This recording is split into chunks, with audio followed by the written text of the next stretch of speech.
Today, we will hear from Peter Denio. Peter is a program manager at Leadership Roundtable, an organization that promotes best practices and accountability in leadership, management, finances, communications, and human resource development in the church. Peter also serves as a pastoral associate at Our Lady of Mont Carmel Parish in Richwood. And he has served the Roman Catholic Church for over 20 years as a lay ecclesial minister. Peter received master's degree in public administration from Seton Hall University and in pastoral ministry from Boston College. He is currently pursuing a Doctor of Ministry degree from Catholic Theological Union. To get things started, I'll just say, welcome, Peter, and we look forward to your presentation. Thank you, Jeremy. Really appreciate it. Great. Well, I hope you had a good exchange in your small groups here. Was attempting at the beginning here to do a little bit of intercultural awareness and sensitivity discussion. I recognize that many of us may come from a non-dominant cultural group in our society, and so some of these cultural awarenesses you've been living in and you've been more sensitized than others. For myself, I've primarily been in primarily a dominant cultural setting in most interactions and exchanges that I've had in ministry. And part of my interest in doing this and part of the interest of the work of Leadership Roundtable is helping pastoral leaders who may be in a dominant position given their cultural setting to be more interculturally sensitive to different cultural groups, especially if they're the leader of a community, because it can be a pretty significant blind spot. So Leadership Roundtable has done a lot of this work and continues to grow more and more in the area of intercultural sensitivity and helping communities, faith communities, to welcome different cultural groups within their church communities. So you may have already in your examples highlighted some of the parameters or coordinates of interacting that you see listed on the screen here. You see 6 of them. There are probably many more when we think about culture, but just to talk about a few of them very briefly, sometimes we could look at the distinction between hierarchy or equality in different cultures, and they might have different values based on how they choose to operate, where we're looking at, in this particular parameter, the distinction of where power lies. And in a hierarchy, power tends to lie at the top, with many, as we know, chains of reporting structures or levels, versus a culture that may more generally have a sense of equality and a shared power experience. The distinctions there sometimes is that in a hierarchy, it's very clear who the leader is and defined as. But because of the different levels, there's many more elements or levels of communication needed between the different levels, and sometimes there's a lack of clarity there. Where in cultures that embrace greater power within the group, it's not always obvious who the leader is, and the leaders are often designated by the group, and they could come in and out of power as they get. The parameter is collectivism versus individualism, and here this is where whether an individual or a group is prioritized. For the collectivism parameter, we might see certain cultures who have an extended family history and background that's important to them, where in more individualistic cultures, we might just see the nuclear family or individuals prioritized. The third parameter, low ambiguity tolerance versus high ambiguity tolerance. The distinction there is how comfortable a culture may be with defining and making rules about their behaviors. So the higher ambiguity is more comfortable with less rules about how to behave, where the low ambiguity tolerance, they need significant ways and descriptions on how we're going to interact.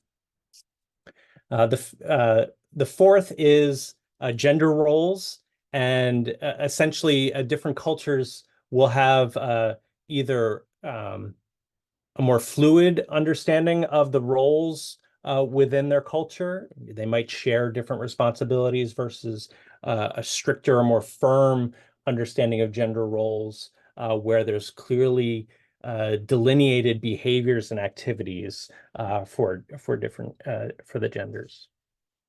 And then the last one is lived experience and short-term approach to time versus an abstract and long-term approach to time.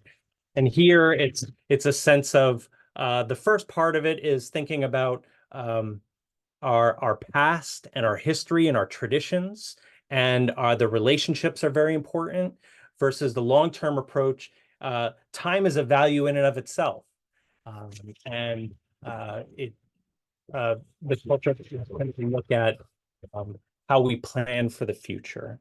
So you may have heard those come up even in your own examples, but this is some of the ways that we can begin to look at how our cultures interact and exchange with each other, so we could be more aware of it when we're working with different cultures. For our time today, culture is such a big topic. But I think where Leadership Roundtable, the organization I work for and have worked for the last 15 years, might be able to offer something for our conversation and consideration, has to do with how we welcome groups of people, different cultures within our parish communities. The United States Catholic bishops and the Catholic Church in the United States, as context, you could see on the right-hand side of the slide here, the context of those individuals who affiliate with the Catholic Church amongst the U.S. population, amongst different represented groups. So for white non-Hispanic individuals as a part of the United States, Catholics represent 22% of the white non-Hispanic individuals within the United States. Also, for Black, African American, African, Afro-Caribbean, 7.5%. Asian, Native Hawaiian, Pacific Islander, 19%.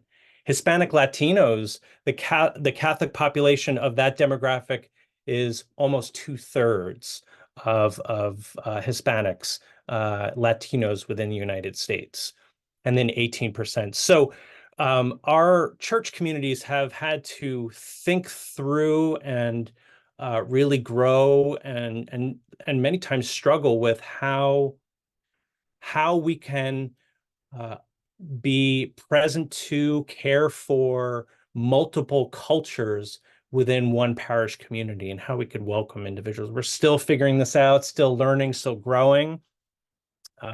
But what you'll see in some of the materials that we're discussing today will be some of the best practices that actual pastoral leaders have thought through and experienced and offered as best practice for us to consider.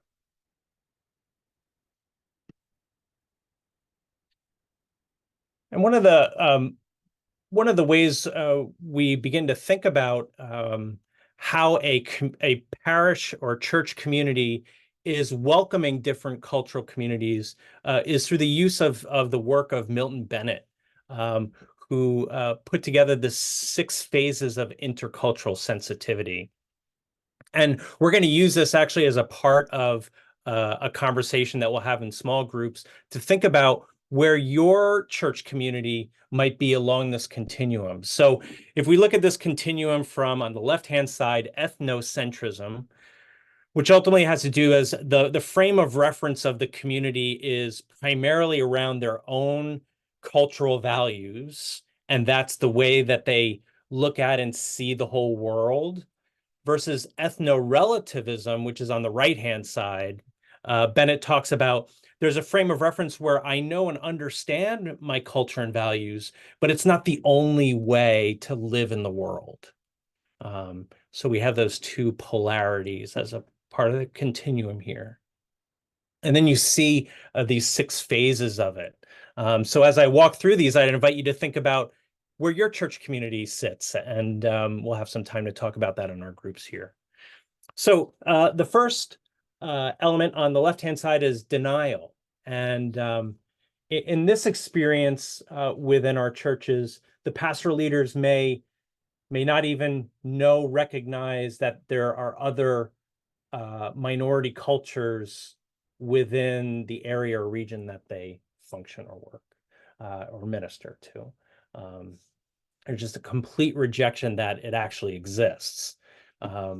We might hear statements like, "Oh, we don't have any Filipinos in our area, and if so, they certainly don't come or worship, or they're not our faith tradition."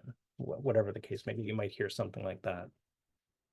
Or the second phase of defense is a phase where there's a rationalization, there's a recognition that there are cultural groups within the territory of the church, but there's a resistance to, or a rationalization of, why they may not consider themselves or be a part of our church community.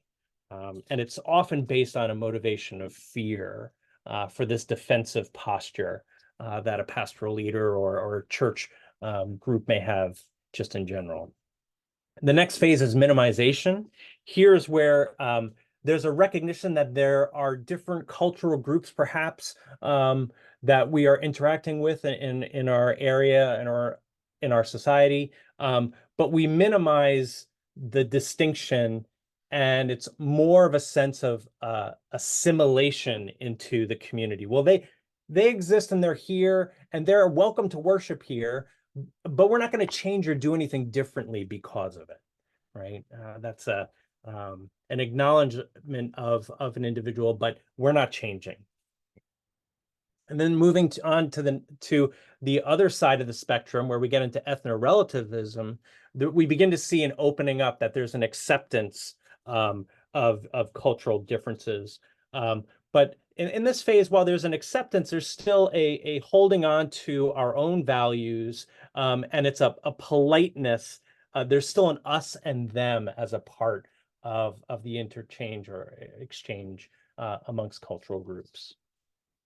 Moving on to adaption, here is where we really begin to see that the non-dominant culture is beginning to be embraced. We're changing some of our ministry activities, our structures, our offerings as a church community to invite them into and participate with the broader community. And then the last phase here is integration. This is where different cultural groups are part of the decision-making process on where resources are being used and utilized.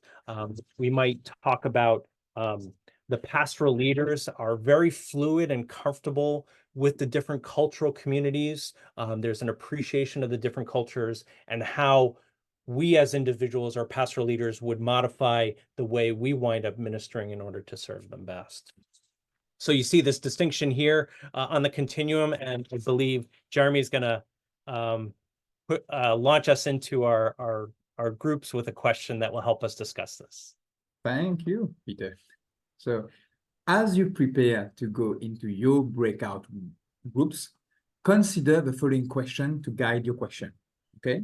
So where would you place your worship community on the 6 stages of intercultural sensitivity, and why? Remember, the 6 stages are denial, defense, minimizing, acceptance, adaptation, and integration. So again, where would you place your worship community on the 6 stages of intercultural sensitivity, and why?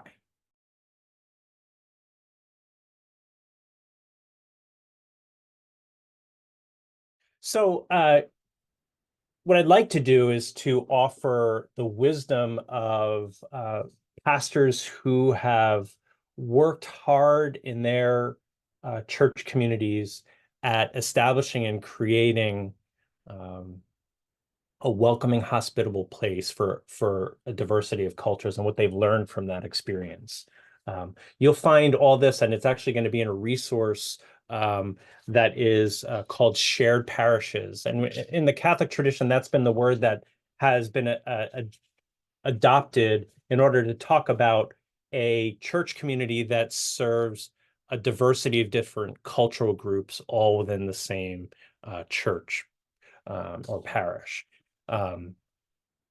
So this process of ecclesial integration or inclusion, and the differentiation there is that so some cultural groups do not prefer the word integration because that signifies assimilation or letting go of their own cultural values and experiences. So we'll tend to use either integration or inclusion as a way to describe this. But the process that these pastors had described leads the church community through these various phases, from phase 1 to phase 2 to phase 3, welcoming, belonging, and ownership. Now, this probably looks very familiar to all of us. We'd like any church participant to go through all of these phases. So what's different about what we'll be talking about today? And the emphasis again here is on a cultural community. What are the best practices in a cultural community versus an individual that we're seeking to bring along? So in the first phase of welcoming, what the elements that we're looking at is primarily that there's a sense of recognition and acknowledgement of another culture, that there's a difference in a group of people that is being sought to be welcomed within the church.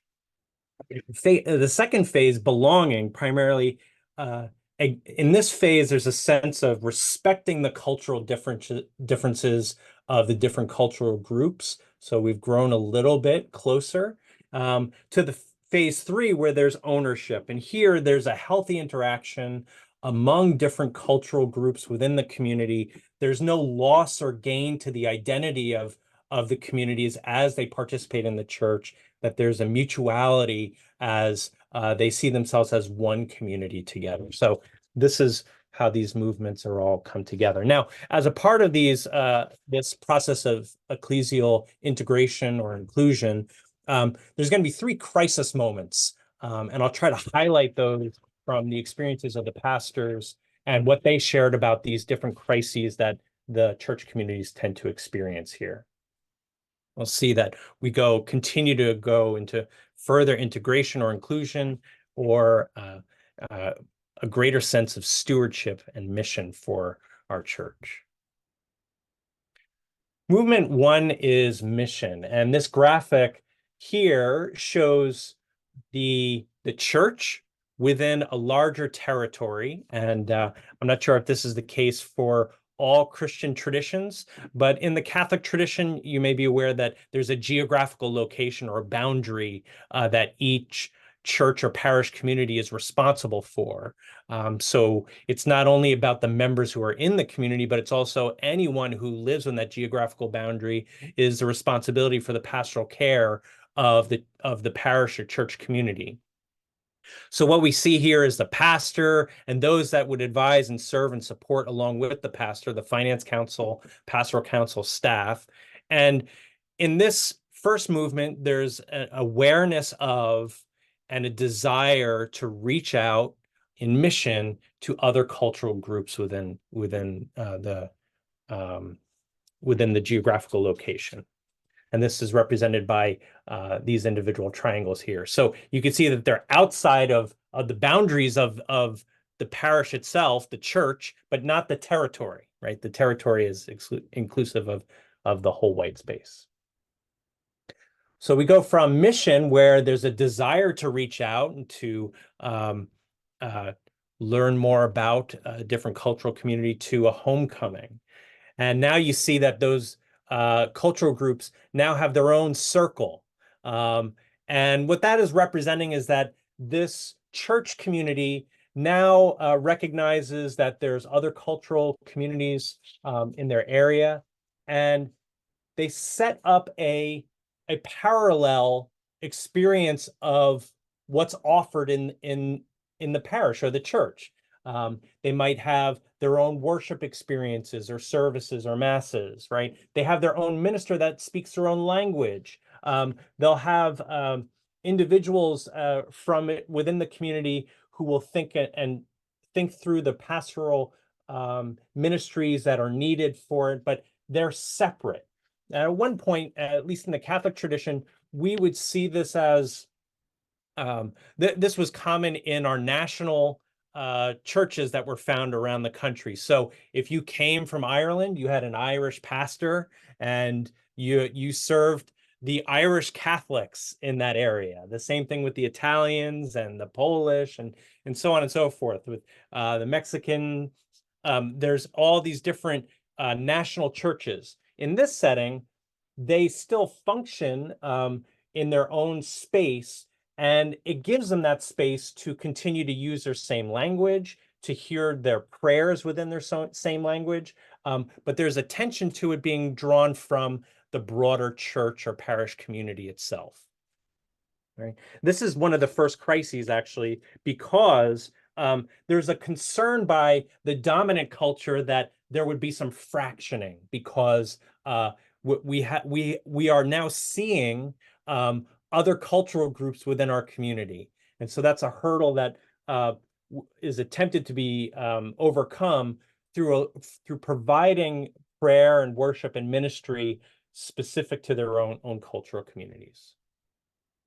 The next movement is ministerial growth. So now you can begin to see that each of the different cultural communities not only have their own leader or pastoral minister or pastor, if you will, or priest that serves them, but now they have staffing or ministers or lead volunteers who are running ministries. They're also sharing space within the parish community. They're asking for time on the schedule. It's not just fit in when it's convenient to the dominant culture, but there's some negotiation happening there. So again, this is another crisis area, one of the three, because now we're allocating resources of the parish in a greater way to these non-dominant cultural communities, and that can tend to be a crisis point for it. But we're beginning to see that when each of the cultural groups are establishing their own leadership within the communities, that they're gaining more connection and relationship within the broader church. Movement 4 is building relationships across cultures, and this is one of the hardest movements to experience or to get to or to get through. You notice that the circles are beginning to get closer, and this has to do with interaction of stories and life and experiences between the different cultural communities. So we may have a cultural festival at the parish where we have different individuals sharing their foods and their traditions. And it's not just members of that cultural community, but other members of other cultural groups are also participating in this, in these activities as well. It's not just seen as, oh, that's that cultural community's festival. We're beginning to see some connection amongst all the people within the church. We might see multi-language liturgies or worship experiences within the parish. These are the types of things that the pastors would experience here. Movement 5 then moves to intercultural leadership development. So we've moved from having some shared experiences to now you notice that the circles are moving even closer.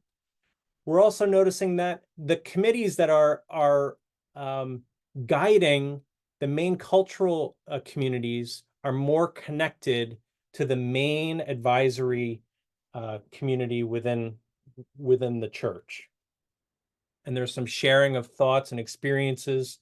And there's a level of common formation where we're learning about each other's cultures, similar to what we started in our session here today, where there's we're become more culturally sensitive to each other. And there's training and investment of resources in that, so that parish leadership or church leadership is able to move more fluidly between the different cultural groups. This is oftentimes a pretty significant investment of time and often resources from a church community.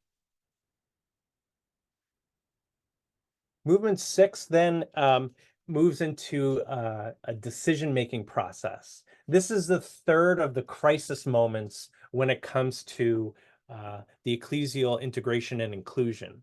And this is primarily because now you notice that there's no other advisory groups related to the cultural communities.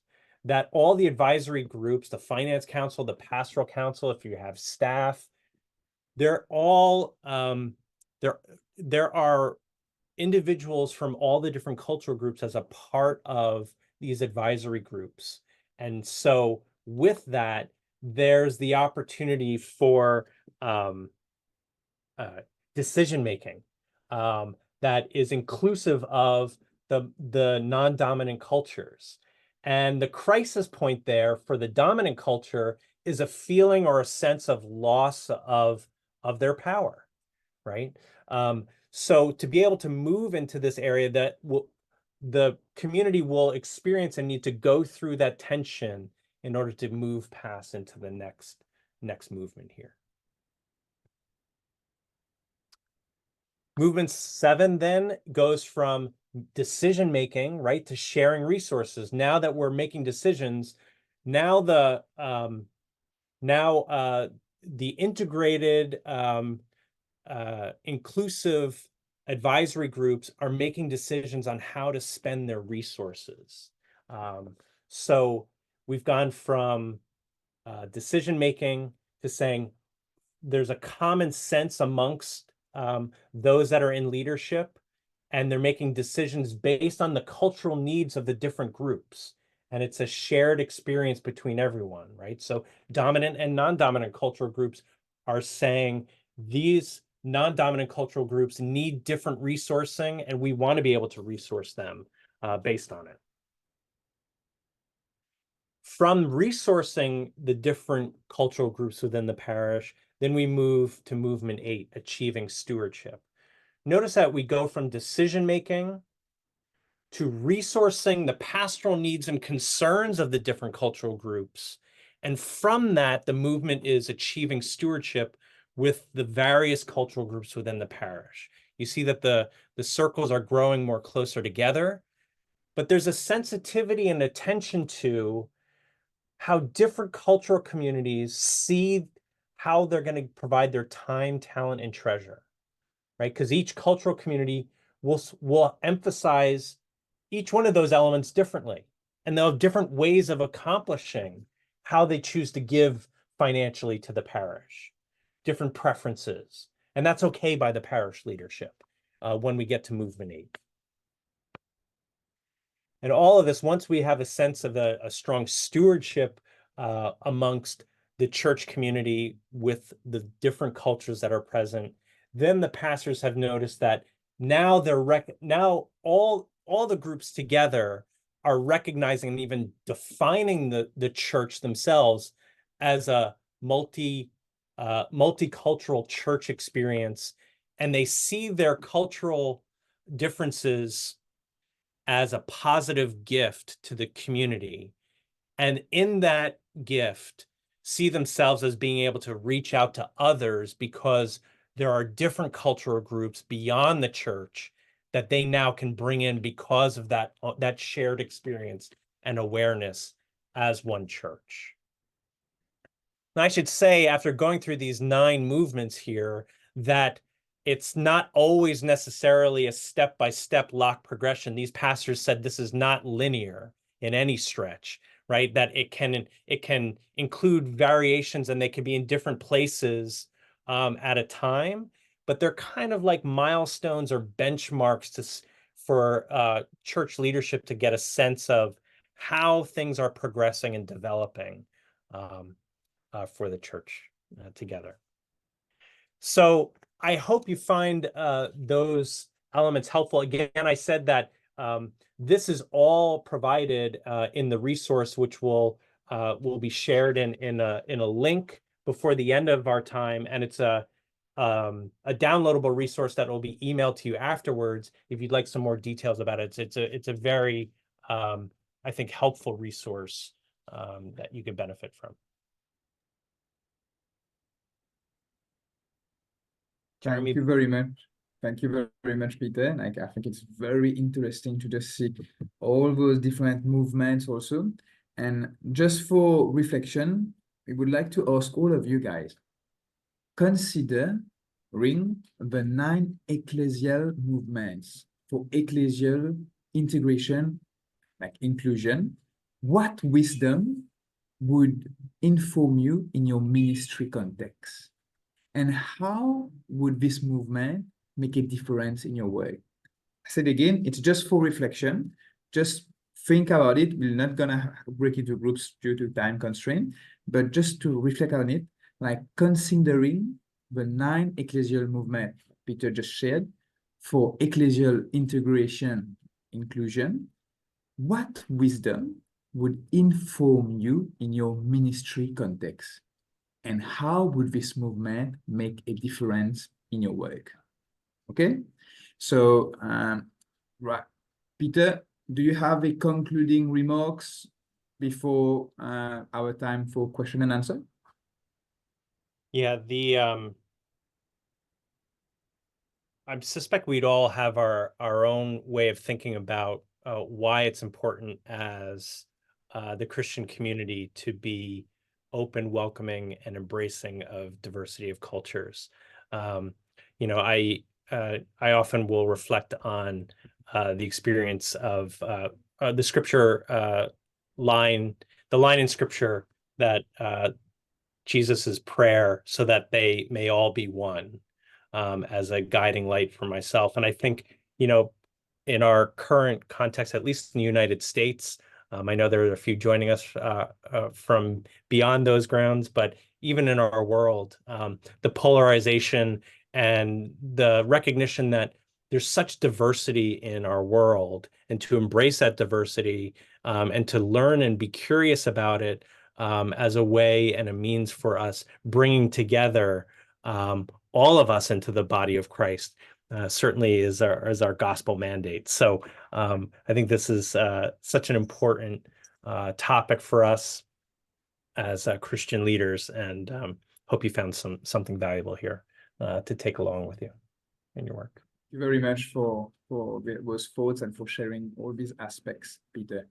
And please type your questions, or you can even raise your hands so that you can make a comment or even ask a question.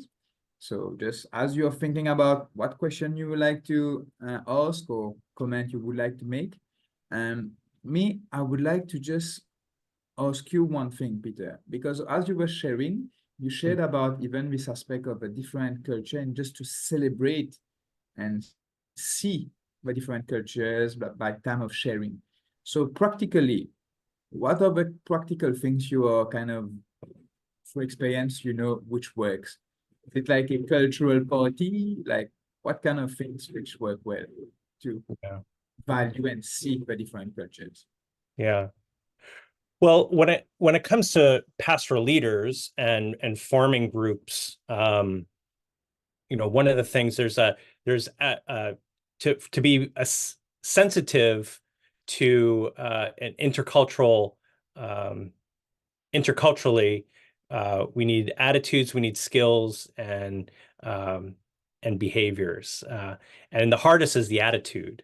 And so anything that we can do to invite others to experience being the non-dominant culture, especially those in leadership.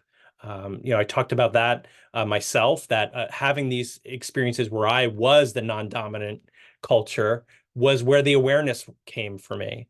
And I think that's probably the greatest leverage point that I would say. It builds humility and awareness for our churches and our church leaders to invite, to begin to think about that it's not only the dominant culture, if that's the case. So if I hear well, it's like the first of all is to have a reflection, have reflection and just try to invite and engage with other cultures according to the context. Absolutely. Okay, Yeah. Yeah. Thank you very much. Actually, I see here that Yun, oh, sorry if I'm pronouncing that well. She's asked about, but she's curious how the communities have navigated the language equity. The language, what was the last part? Equity. So, for example, like Language if equity. let's say like Yep. different languages, so how to Yep. manage to have a good equity in Yep. using the different types of language. Yeah. Yeah, it's interesting. I know at least one of the pastors who was interviewed for this resource, and when there's a lack of having the main leader who has the language capability, what has gone a long way has been the leader being willing to pick up phrases and learn as much as they can, even the effort of showing a desire to do so, as we know, goes a long way. And so if you don't have the resource, the best thing that we can do is to begin to ask for guidance and pick up some of those phrases and use them and be willing to fail at that, so that the cultural community can see our heartfelt attempt at being with them. So I'm just reading some comments also from Kevin Kennedy. I found that how strongly historic members of a community have a sense of ownership of resources influences their willingness to make a transition. We let those people use the social hall when we don't typically use it. Thanks, Kevin. And also Jen, who said, are there resources to help guide workshops, discussions, or skill building within communities who are open to working to do better? Yes. In fact, on the links that will be sent your way, there's whole modules that are provided that will give you activities to do as a part of helping people through intercultural competency and sensitivity. Yep. Thanks. And one thing that I wanted to ask you also, how far would you agree that in today's world, every Christian community is cross-cultural? Say that one more time, Jeremy. I want to be sure. How far would you agree with a statement that in today's world, every Christian community are cross-cultural in the sense that there are so many aspects of culture that people are so connected and influenced by so many aspects that to some extent. That's a great, I love So, that. I love it. Well, I guess what I would say is that if we're looking at culture broadly, which I think, I would tend to do. So when I think of even different generations, right, as a way of looking at how we interact and exchange, I would say I absolutely agree. How well we attend to that is, I think, where we need to really grow as a church broadly. So Leah asked, what if your church is stuck in one of the movements and not moving forward? And what do you recommend to get unstuck? Mm-hmm. Yeah, a lot of it, of course, not to try to whitewash any of this, is dependent on the leadership. But leadership can be influenced. And it takes a certain, in the resource that's provided, it ticks off about 8 or 9 qualities of a pastoral leader that helps to move through the different stages. If you're stuck in a place, one is that I would say I think the movements, when you looked at them, when we looked at them together, you could see that by coming together with different cultures, there's going to be inherent tension along the way. And sometimes the perception could be there's a tension point and we're stuck, versus this is how we need to experience this a little bit and keep in the relationship together in order to move beyond it. And, sometimes this work doesn't take weeks or months. Sometimes legitimately it takes years. So just be mindful of the long game in this. We've all probably seen second chair leaders. You've probably heard of that phrase, where they're not the one making the decisions, but they're encouraging folks along the way that are influencing how people interact and are in exchange with one another. So it's the long game, and to continue to adjust the environment so that something happens. And sometimes something will change that opens up a new door, right? It may be a pastor change. It may be a new staff member comes on. All of these things can help to change that. Wish I could give you just a quick, easy answer, but it probably is not that quick and easy. Thanks. And perhaps I will even, may I dare to add, is really this aspect of every context is very different. And really, like, leaders are different. Some people are very willing to just do new things, others are very reluctant. So I think it's just with the help of the Holy Spirit, just to get wisdom on how to get Amen. connected with the different cultures according to the context. Amen. Be well guided. Oh, Joel also asked, how important is a sense of humor to this work? Oh, gosh. If it's not one of those criteria of pastoral leaders, it really should be in there. I think when you see a pastoral leader who has humor, I think you already recognize that one of the attitudes that they have is one of humility, which is essential to the work of being attending to different cultures, right? So the ability to have levity and also to be comfortable in discomfort. That's really, and again, I'm speaking, I know there are many on this call who could speak from the non-dominant culture that this was nothing surprising to them, perhaps.